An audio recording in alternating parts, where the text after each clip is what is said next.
We're making banana bread today, and this is the only recipe you need to know if you've got kids at home. This is a one bowl situation. It has not 3, not 4, but 5 whole bananas in here.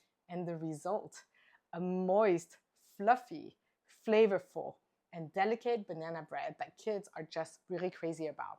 In a large measuring cup, combine the oil, eggs, and brown sugar. Whisk until the mixture is smooth and fully combined. Pro tip, always use room temperature eggs. If they're cold, submerge them in warm water while you prep your dry ingredients.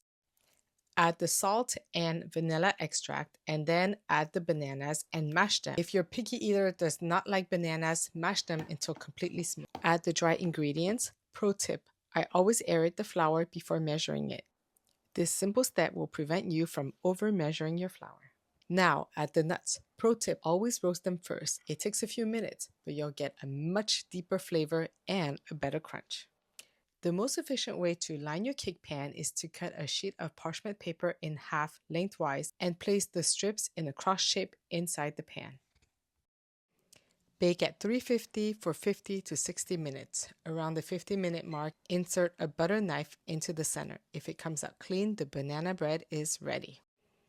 I always leave an overhang on the sides. By holding onto these parchment wings, you can lift the banana bread out of the pan effortlessly.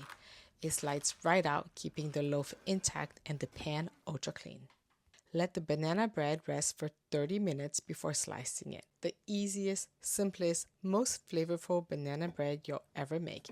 For the recipe, go to my website, ihavefoodathome.com. Thanks for watching.